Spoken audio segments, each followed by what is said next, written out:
There are some new details in the New Orleans Saints quarterback Derek Carr injury situation, and it sounds like a decision may finally be on the way soon. We got all that and a little bit of lagniappe for you on today's episode of Locked On Saints.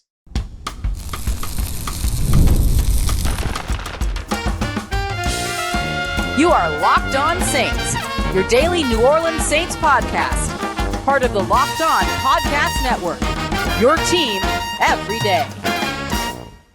What is good, Who Dat Nation and Who Dat family? I am your host, your friend, Ross Jackson, New Orleans native, your New Orleans Saints expert and credentialed member of the media covering those New Orleans Saints as a Saints beat writer over at LouisianaSports.net and Saints analyst with WWL TV. And on today's episode of Locked On Saints, George Pickens to the New Orleans Saints would have never made sense. People can't get enough of sixth-round rookie running back Devin Neal, and we finally have some new information on the Derek Carr situation, which may lead to a resolution sooner rather than later. We got all that and much more for you on today's episode. We appreciate you very much, whether it's your first time or your next time, being here with us this time, making us your first listen and being an everydayer here on the show, which is a proud part of the Locked On Podcast Network, your team every day. Today's episode brought to you by our friends over at FanDuel, where right now you can get $200 in bonus bets if your first $5 bet wins. Head over to FanDuel.com to get started today. Thanks to Jane Slater over at NFL Network, we finally have some new information,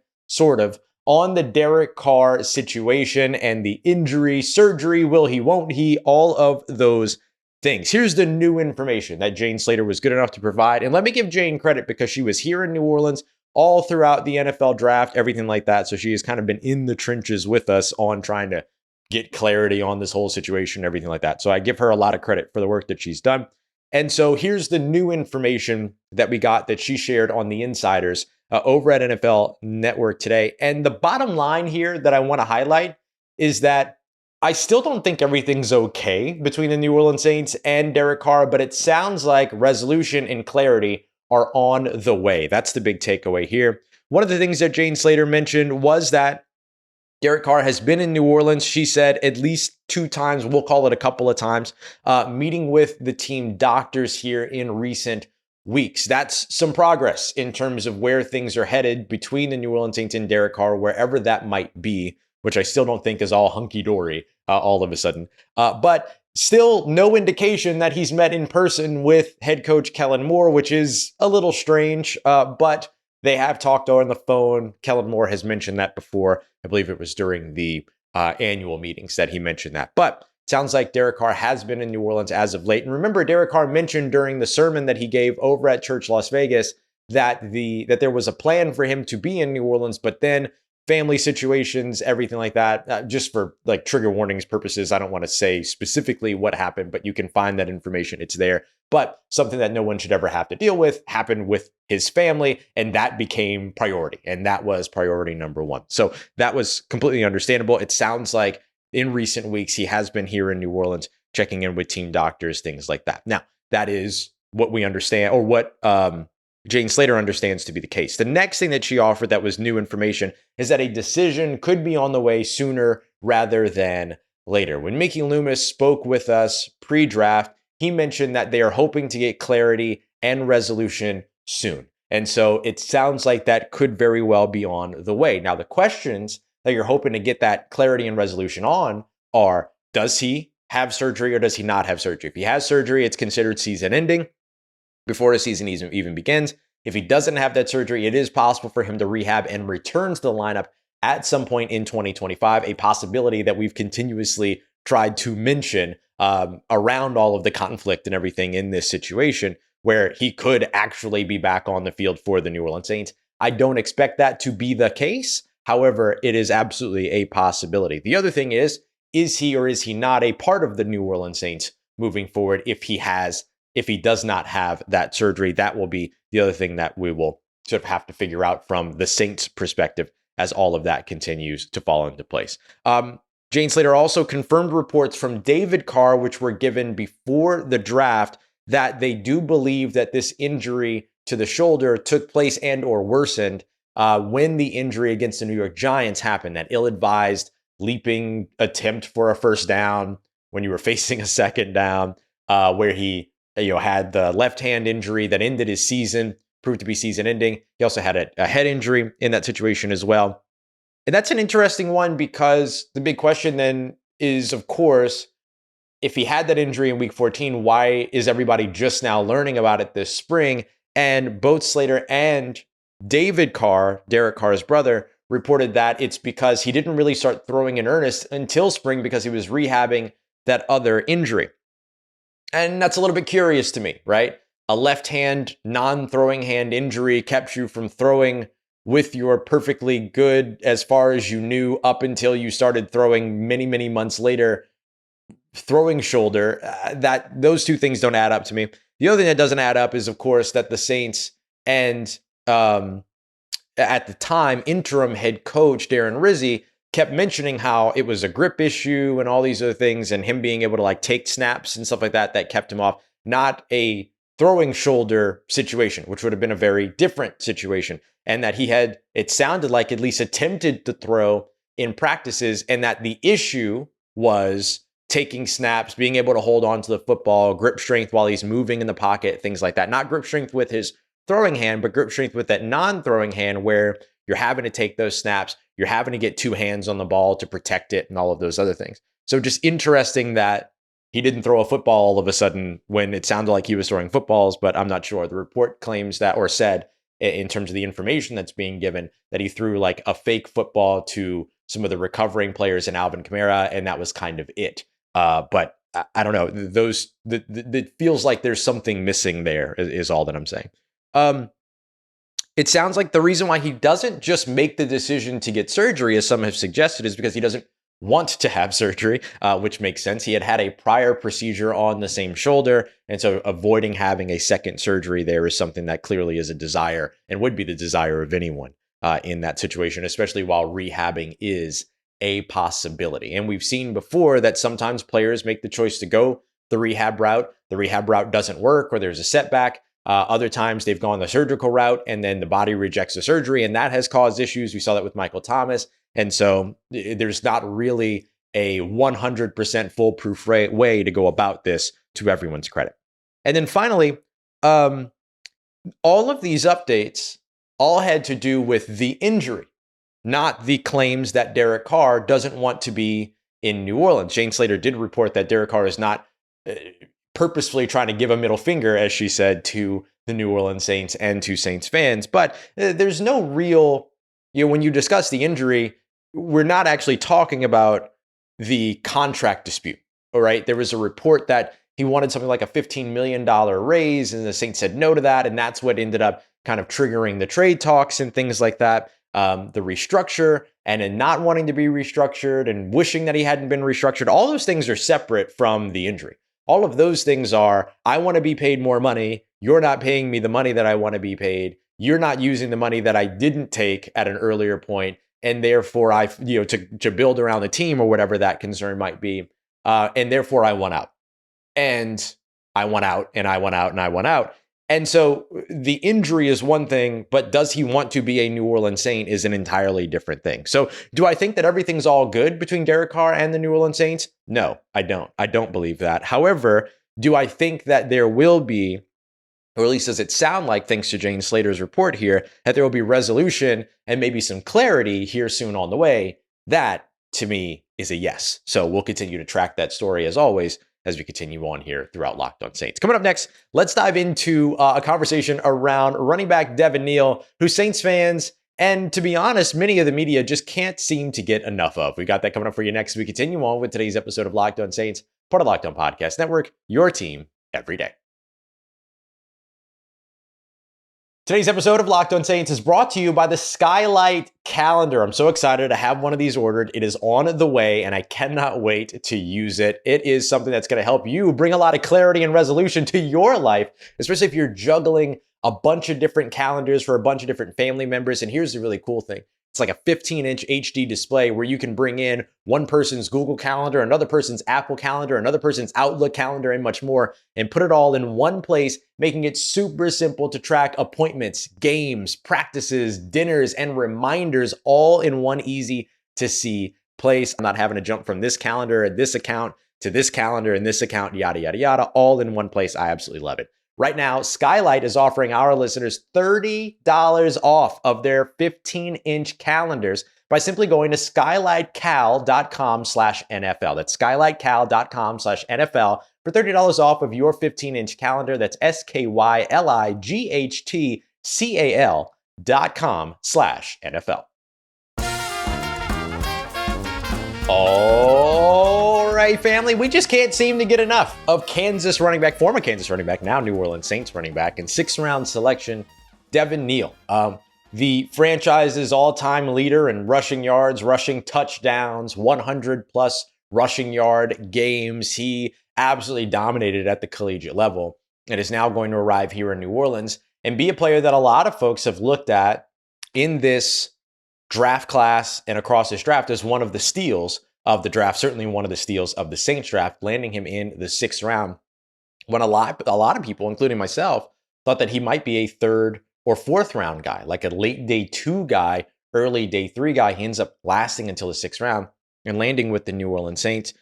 He jumped on with our good friend Matt Moscona over at After Further Review on 104.5 ESPN Radio Baton Rouge, and then had an exclusive interview with him. I wrote about that interview over at LouisianaSports.net. We're all kind of in the same family, or not kind of, we all are the same family. And so you can go and check that out over there as well if you want some more in-depth, come to hear some of the things that he had to say. But it's so interesting, like listening to him, because he is one of these guys where no matter how you look at him, he's impressive, right? You watch him on tape and you see the vision, you see the patience, you see the contact balance, you see the burst, you see all of those things, and it's impressive, right? You look at them on a stat sheet alone, and you look at the numbers: 4,343 career rushing yards, 49 career rushing touchdowns, and then he added several receiving touchdowns as well. Impressive. You listen to what I would describe as his pleasantly loquacious nature in interviews. And when I say that, I want to be careful because loquacious means talkative but not negatively, right? Like he's pleasantly talkative, like he will talk to you and he's got a lot to say and he says it and makes sure that and he's the kind of guy to where when he speaks, you listen. And that's great for a guy that was a team captain, right? So no matter which way you intake information about Devin Neal, he's impressive. Now you add a little bit of a chip on his shoulder, right? As a guy that never missed a game due to injury throughout his entire collegiate career, 49 of 50 possible games, and the only game that he missed was an opt-out. And so he has all of this behind him, and then, all of these statistics, all this great stuff behind him, and then you add a chip on his shoulder with him falling to the sixth round, and all of a sudden you put him in Kellen Moore's offense, which is going to want to run the football, and there's going to be opportunities for Devin Neal as soon as his rookie season. And it's easy to get excited about what this guy brings because he brings a little bit of everything, kind of checks every box. He's one of the better pass protectors from this year's draft class behind probably Travion Henderson. He is a guy that can run routes and catch out of the backfield. He's got good, like I mentioned, contact balance to where he can take on contact, but then readjust and redistribute his body weight in such a way that he kind of just bounces off of that contact. So if you don't wrap him up, you're probably not taking him down. And even though he ran in that high 4.5 area on his 40-yard dash, he's got a good burst that allowed him to be able to break away and show some breakaway speed against some top collegiate competition. His game against Colorado a couple years ago is one of the best games that we've seen from a running back in recent history when it comes to whether you think about just his conference or college football. 287 total yards in that game, 207 on the ground, 80 through the air. And so he's got a lot going for him. And then you plug him into a Kellen Moore offense. And Kellen Moore, of course, known for being able to pull together some pretty impressive rushing attacks. The rushing attack in Los Angeles wasn't super great. Not a lot of top tier talent that he was working with there. He was working with a lot of guys that should be complementary guys. Austin Eckler, Joshua Kelly, those types. And then, but you look where he had a lead guy and a complementary guy. Ezekiel Elliott and Tony Pollard made that work very well over with the Dallas Cowboys. Having not only Saquon Barkley, who gets all the shine, but also Kenneth Gainwell over in Philadelphia was one of the reasons why that run game was so successful. And also, by the way, you had a guy like Jalen Hurts, who is very much a part of your run game as well. So you had a bit of a three-headed monster when it comes to running the football, a la Baltimore, a la some of these other teams out there. But Philly did it to a Super Bowl winning level. Now, is it reasonable to expect Kellen Moore to come here to New Orleans and be able to replicate that exact level of success? A 2,000-yard rusher, a big-time rushing threat at quarterback, and a solid secondary weapon out of the backfield. I don't think you should expect him to replicate that exactly, but it's easy to see how he could replicate some level of that success. And doing it with guys like Alvin Kamara, Devin Neal, Kendre Miller makes a lot of sense. Alvin Kamara, Devin Neal, Clyde Edwards-Helaire makes a lot of sense, right? Like there are these guys that could come together as a trio, come together as a duo, a tandem, and be able to produce in this New Orleans Saints rushing attack under Kellen Moore. And let's not forget guys like Jordan Mims, who's going into his third NFL season, continues to get better every year. And then Xavier Valade, who just recently changed his number, by the way. I think he's going to be rolling with number 28. And then ends up, being another guy that's going to have an opportunity to compete here throughout training camp. And so Devin Neal is the standout because he's the most recent draft pick, but he's not going to be the only one left to kind of revitalize this New Orleans Saints rushing attack in the vision of Kellen Moore. There are guys that are going to be able to do that alongside him. Most importantly, Alvin Kamara. And Alvin Kamara is one of the guys that Devin Neal has kind of built his game around. He mentioned that his ability to work with pace, to be patient, to kind of throttle down and then accelerate to create some of that separation with defenders, contact balance, vision, and pace. That those are all things that he tries to include in his game as well. He also models his game a bit after Joe Mixon over with the most recently Houston Texans. And he spoke about how those guys are dynamic runners and how they operate in the pass game and in pass pro, and that he wants to do the same thing. Although I'll tell you right now, he's going to walk in as one of the better, if not the best, pass protection running backs in this draft or in this running back room. And that's what's going to get him on the field in 2025.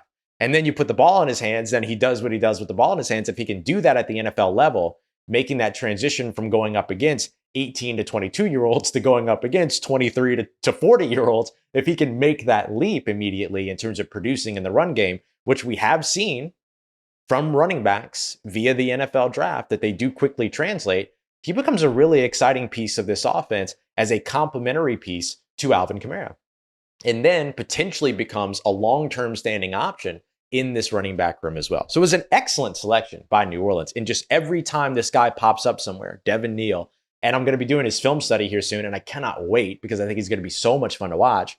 I can't, he's just one of those guys where every time he pops up, people get more and more excited about him. And that's exactly the kind of momentum you want to have. It's the offseason. Be optimistic, have fun. And guys like Devin Neal absolutely help you do that. All right, coming up next, the New Orleans Saints didn't trade for George Pickens, and there's a reason why that never would have made sense in the first place. We'll get to that next as we continue on with today's episode of Locked On Saints, part of Locked On Podcast Network, your team every day.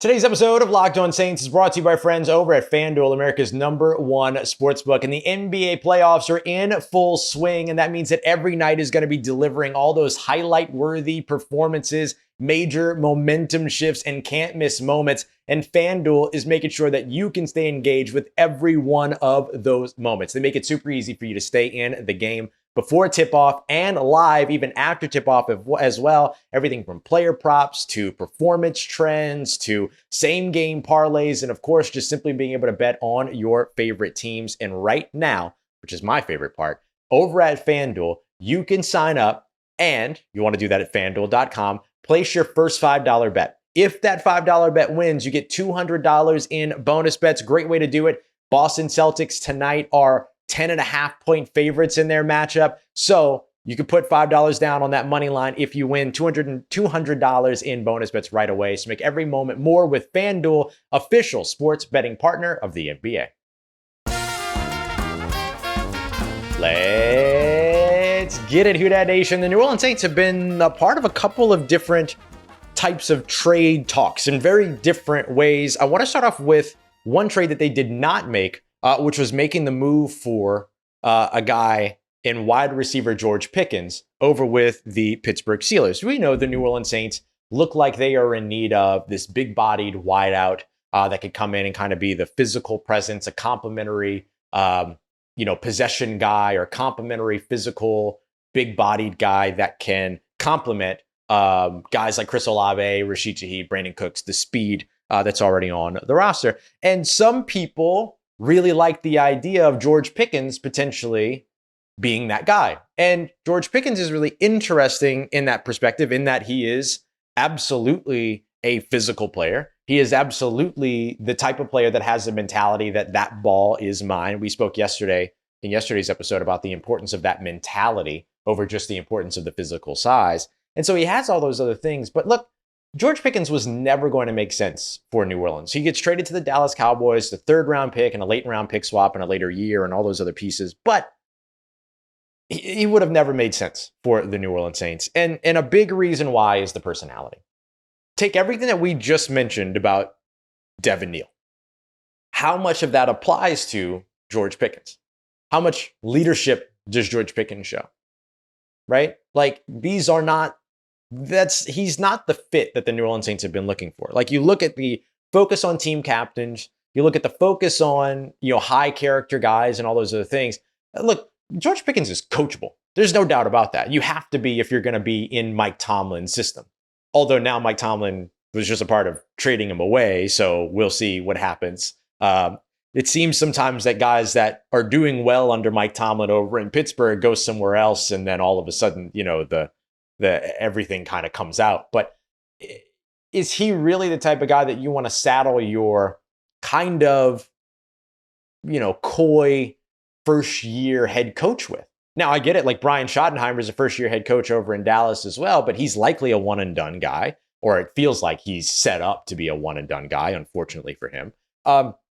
And also, the Cowboys have consistently kind of been player over culture. The Saints have never been player over the culture. The Saints have moved on from players in order to try to protect their culture, even though they don't necessarily like to use the word culture. It's what it is. And so I don't think that there was ever really a situation or a scenario in which George Pickens was going to end up in New Orleans. So did they discuss it? Probably. I mean, you discuss everything, but I think that discussion ultimately turned into, this isn't something that we're super interested in. Just looking at kind of the way that he has acted out on the field and everything like that. Let me not say act out. Let me say demonstrative, right? I like the word that some of the other folks kind of use around him, demonstrative. And I just don't feel like that is copacetic with what it is that the New Orleans Saints like. And look, I mean, you've seen that from other players recently in recent years, and you've seen how the fan base has kind of turned on that too. Like, fan base doesn't typically like those kinds of displays either. And so I think that for New Orleans, and especially where they are right now, kind of in the midst of this, we'll say it very quietly for them, reload, if you will, Pickens wouldn't have made a lot of sense. Plus, you're talking about a wide receiver who, like, leave the attitude and the performative nature and all the other stuff, like, leave all that off the table, right? Like, he's a great player. And so if you want to focus on him being a great player, great. He's got a contract that's due next year. It wouldn't have worked for New Orleans, right? Like, he wouldn't have been, it would have been like a one-year rental type of a situation, and that wouldn't have been a good situation for New Orleans.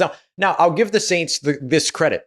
I thought that Chase Young was going to be a one-year rental for them last year too, and turns out that he wasn't. But Chase Young was signed, and then a big part of the reason why Chase Young, or a big part of why, like, there was some motivation to keep Chase Young around, is that he was healthy, he played the entire season, and he was productive, at least from a pressure standpoint. You want to see the sack numbers go up, I understand that. But he was productive, and he fits in what it is that Brandon Staley, the new defensive coordinator, is going to want to do. But also, you save money in 2025 by extending him and keeping him here in New Orleans, or re-signing him rather, and keeping him here in New Orleans. A different situation when you're trading for somebody on a rookie contract, and then you're having to come out on top of that rookie contract by the time that it's all said and done. Wouldn't have made the most sense, especially with the Saints already having Chris Olave in line to get paid and all this other stuff. We'll see how that goes. I think this year is going to be really important for him when it comes to that. But I get the kind of impetus or the desire to maybe go after a guy who's available, but George Pickens just wasn't the guy that would have made sense for the New Orleans Saints. The other place where the Saints have been recently mentioned in a trade is really interesting. And it makes me feel like the Saints did a very, very good job this year of hiding what it is that they wanted to do. We knew kind of locally what it is that they wanted to do, but it was a late breakthrough to kind of get that information. It wasn't until Thursday, the day of the day one draft, that I was actually confident enough to drop my prediction. Everything. Usually I drop that much earlier. And so with that being the case, I think that the Saints kind of showed that they're kind of not giving up a lot of secrets here with this new coaching staff. And typically with new coaching staffs and massively changing coaching staffs and things like that, as it absolutely thunders outside of the home right now. Sorry about that if you were able to hear that. But typically when you have like a brand new coaching staff that comes in, there's a lot of cracks. There's a lot of cracks in the wall, a lot of cracks in the foundation, and there absolutely were not any for the New Orleans Saints. And so that's really good. And one of the reasons why we know that is because it was Kyle Shanahan was speaking to 49ers.com. And one of the things that he mentioned was how how San Francisco looked to trade up into the top 10 to draft and go and grab Mykel Williams, the big body defensive end out of Georgia. The player that a lot of mock drafts kept pointing towards the New Orleans Saints, right? Kept pointing towards the New Orleans Saints. Like they were going to go for this guy. They love this guy. They want him. He fits the role. He fits the mold, blah, blah, blah, blah. It's up. And look, I think that that's a little bit of like, that's what the NFL believed. And so, those national mock drafts kind of rolled with that. I don't think any of them were really talking to people inside the Saints facility who were telling them, oh yeah, we love Mykel Williams. Or maybe they were, and the Saints did a really good job of curving that news pressure, right? And so the 49ers were apparently trying to trade up to, from my understanding, it was they were trying to trade up to the Carolina Panthers to pick 8, to get ahead of the New Orleans Saints at 9 to get Mykel Williams. They were not able to get that done. They were shut out of that trade. The Carolina Panthers, of course, used that selection at number 8 overall to take Teterow and McMillan. And then the Saints, with Mykel Williams on the board, didn't take Mykel Williams. So very interesting. I think that the takeaway here is that the Saints have done a really good job over the course of this draft process, and hopefully this continues to move forward. Done a really good job of just kind of keeping their intentions at home and not letting things get outside the building, which wasn't always the case for the New Orleans Saints. So wanted to go ahead and share that too. Very, very interesting stuff. All right, coming up in tomorrow's episode, I'm going to go back to what it is that I punted on today since we got the Derek Carr news. What are we looking for in rookie minicamp? We'll dive into all of it in tomorrow's show. We appreciate you very much, as always, for making Locked On Saints a part of your day, part of your routine, for saying yes to me on the show. If you see me, please say hi. And if you need anything else around your New Orleans Saints in between these episodes, make sure you follow me on your favorite social media at Ross Jackson, NOLA. Hit me up. Let me know how the family's doing. Let me know how you're living. Let me know how you're momming them. And trust you, that nation. I'll holla at you.